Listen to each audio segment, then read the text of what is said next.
Morning guys, Tuesday 16th of June 2020.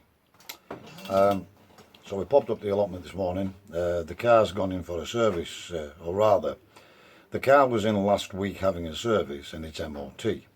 The garage had phoned me up, guy come to collect it, took it away, done the MOT, done the service, brought it back. Now I pay a monthly plan which covers the cost of the service and the MOTs. So that was a good thing, no money to find for that. However, when he brought it back, he advised me that the car, now being 5 years old, is out of warranty. It is literally out of warranty last month. But he'd noticed that the clutch was starting to go on the car. And he also noticed there was a wheel bearing that was faulty. So he had been in touch with Hyundai and said due to the COVID situation that I wasn't able to get to the garage. And basically it said them, can we still have these parts under warranty? The car's only done 49,000 miles and the clutch is on its way out. And they agreed and said yes, no problem. Absolutely fantastic service. So Tony from the garage, not my Tony from the Hyundai garage, he came and collected the car at 8 o'clock this morning. So I'm in the wife's Audi at the moment, plus it's never moved for months on end, so it'll give it a little run. The tyres had gone down a bit on it, so we got that sorted out this morning, and yeah, it's running again sweet now. So he collected my car and it's away having a new clutch fitted and a new bearing, free gratis basically, done under warranty. So that's really good news. It could have so turned out much worse. So I'm on a bit of a high note this morning guys. I'm up here at the allotment, just arrived. The birds have been fed and watered because Kenny, my mate, has already done them this morning. So I'm just going to have a bit of a chilly day again today. Don't know what I'm going to be doing, but we'll bring you along as we go. So right after this intro, we'll see what we're going to get done. Catch you later guys, bye.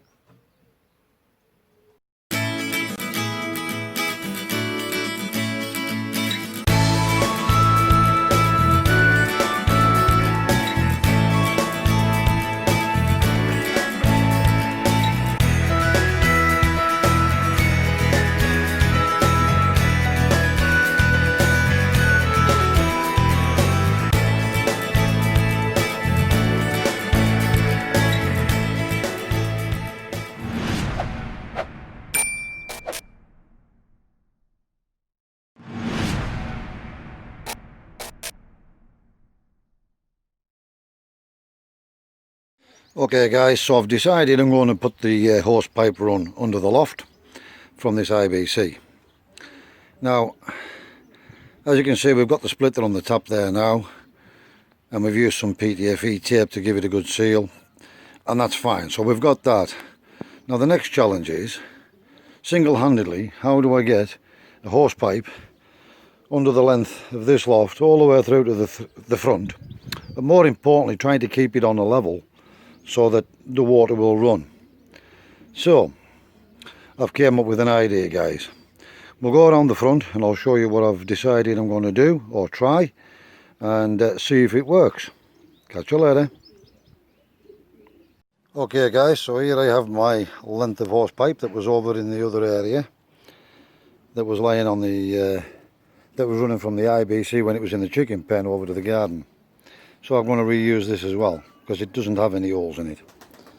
So I have a piece of timber here which is way overkill, but it's the only piece I've got that's this length, and it was laying on the landing over there up against that loft doing absolutely nothing. So that I can get the job done, this is what I've decided to do.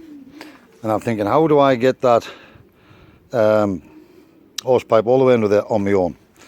So what I've done is, inside of this timber I've screwed eyelets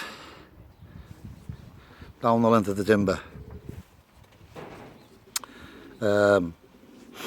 about every foot and a half or something like that. And what I'm going to do is I'm going to thread the hose pipe through the eyelets all the way up the side of this timber. and then we'll put the end connector back on, and that will hold it in place while I feed the wood underneath the loft and come out the other side. The hose pipe is extremely tight in these eyelets. It's just a perfect fit, if you will, and I'm going to have to tease the cabling through. So I'm going to have to make sure I give myself enough length from the end of the timber up to the tap, and do that here before I start to push the wood under the loft. Okay guys, just a quick update. Catch you later. Okay guys, so now you can see we've got the hose threaded through and the connector back on the end with the 3-foot tail, which should be enough to come from the edge of the timber up to the IBC. We have got a little bit of leeway and we can pull this a touch if we need to. Now obviously I'm not going to cut the length until we're ready, but as you can see, these 13mm eyelets will hopefully keep this hose pipe kink free and more or less in a straight line, and give us a good run from the IBC at the back. And we've left lots and lots of length on there, and we'll trim it off because I have a little tap to go on the end of there.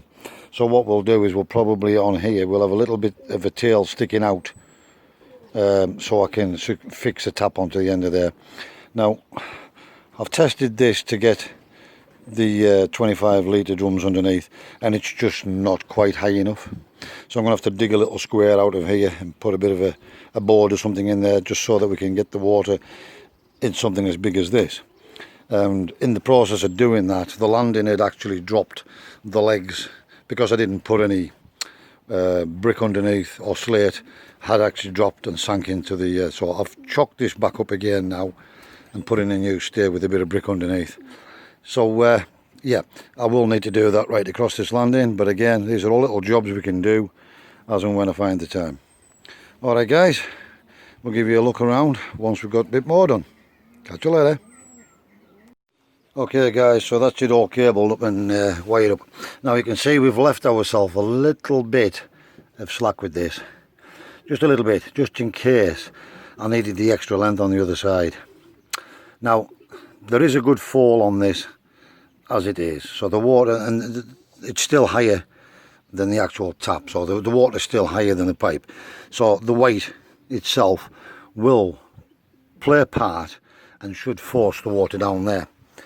So we're just about to go and test this, guys, and see if it's successful. Now, it's not a carpenter's job, but it should be sufficient for my needs, and it just saves me having to do this all the time, run round the back of the loft to fill a carton. So what we've done is we've cut off the length of our hose, and this is just a test. So what we've done is we've got the see if I can just show you under here. So we've got the pipe running right from the back all the way through these eyes, which is keeping it relatively straight and kink free. And it comes out of the front, and all we've got is a little tap on the end of a quick snap connector, and again held in place only by the eyelets. So here goes, guys. Let's see if this works. Whoop. So as you can see, it does. I'm obviously going to have to keep the IBCs on a tilt, which is no big hardship. But as you can see, I'm getting a good old flow of water from around the back of there. More importantly, I can turn it on and off from here with a 6-pound connector with this little tap here. And there we go, guys. So the hose pipe as well should be semi-protected from frost being underneath there. We might put a bit of lagging around where the IBC itself is. We might put some of that foam lagging around the pipe, just till it comes under the loft, and all this under here, the full length, should pretty much all be protected. Now we've got a bit of a little piece of wood sticking out there like that. I can't think of any other way that I could do this, so as long as it's practical and serves a purpose, it'll do me, guys. Catch you later. Bye. Alright guys, that's us finished. Tools put away. And as you can see, it's not a bad little job. It's quite neat. It could have been tidier, but hey, it's practical and that's all that matters. So at least we've now got another option for water. So we've got water from here, which we can pull 1,000 litres off once it's full. And then we've got the other IBC over there. Now obviously having this gives me options now as well to run hose pipes all the way down to the polytunnel, because the entire area falls away on a steep slope, and so basically even just its own pressure would give me irrigation down there as one option. Likewise from here as well, we could also take a hose pipe there and run it down to the polytunnel, which would obviously be the shorter route. We could even run it along the back side of that and out of the way and wrap up underneath the shed there and tuck it under there and just pull it out as and when we need it. Anyways guys, these are just other little options that we could have. The main thing is it's another job jobbed. Catch you later guys, bye. Okay guys, so I'm back in the shed again now, as you can see, and having a whirl and a cup of coffee as usual. Right, so that doesn't seem like a great deal done, but it's took about 2 hours. I know you just don't know where the time goes, looking for screws, looking for the eyelets in the shed, finding the tools and all the rest of it. So I am still pretty upside down. On a positive note, I have started having a tidy out in this shed on the back wall, so that's just another little thing that I've been doing as well. But quite pleased with how that turned out, and another good job jobbed. It's just one less job to do, and it put me brain to test. Let's say, how am I going to get the length of that hose under there without crawling on me stomach underneath the shed to try and feed it through? What have I got that can help me in this? And it turned out to be that long length of wood that had been sitting there for months on end. One, the wood will stay protected. It's overkill. I could at a later date pull it back out and put a lump of 2x2 in there instead of 4x2, but it's in now. It can stay out of sight and out of mind, as they say. So the good thing is that now gives me the other IBC hooked up into the area where I want it to be for filling the 25 litre water models. Now the other good thing about that is, because it's in a different location in there, it's actually closer to the big loft, for instance. I can literally fill, and again, it's less carrying of those 25 litre containers when they're full. So any little saving is a saving, and I'm quite pleased with how it went. So yeah, not sure what else I'm going to do, but stay tuned and follow me along, and we'll give you another look around once I've had this cup of coffee. Catch you later guys, bye. Hey guys, so just another little bit of an update. Now I've got a bit of a covering over these radishes, spring onions and carrots that's in there. There's next to no spring onions left in here now guys, and they have made a right old picking on the carrots I can see as well. There are still some there, but we'll try and save what we've got left.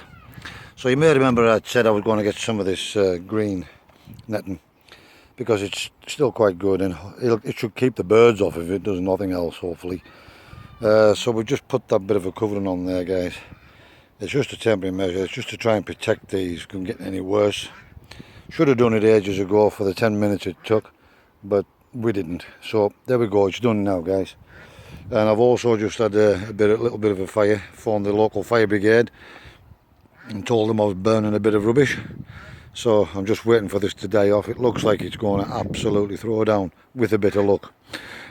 So this is pretty much all I'm going to be doing today guys. I might give you a quick catch up in the shed with a cuppa before I go, but certainly for over here this is about all I'm going to get, because I can actually feel it starting to spit now. The rain is definitely threatening, and I'm hoping we're going to get a good old downpour to fill these IBCs up.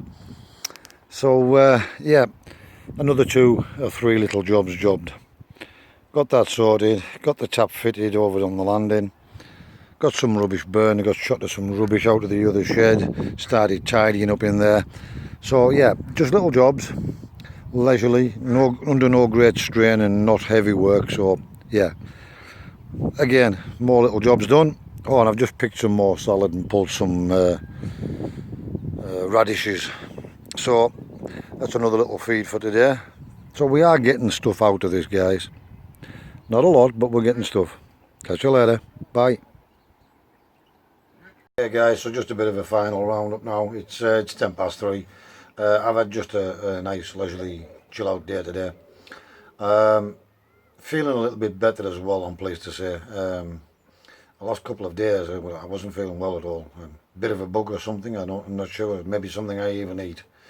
Anyways, I didn't feel too clever for the last couple of days, but feeling a little bit better today. Not 100% still, but yeah, enough that it let me have a little potter about and get another couple of jobs done. So that's the water tap in. That's the bed covered over with the mesh. Burned some rubbish. Had a bit of a tidy up in this shed here. Started making progress in here. It still looks like a bomb's hit it, but yeah, we're getting there. I can see the light at the end of the tunnel, as they say. So yeah, all in all, another productive day. It's still absolutely boiling hot. It's dull and overcast, but it's boiling hot still. And we still haven't got the rain that we were promised from 1:30 today, but there you go. By the time I get home and get settled in the house, hopefully he's going to open from the high heavens and fill those IBCs overnight. Anyways guys, again, as always, thanks for watching. If you aren't subscribed to my channel and would like to subscribe, please subscribe.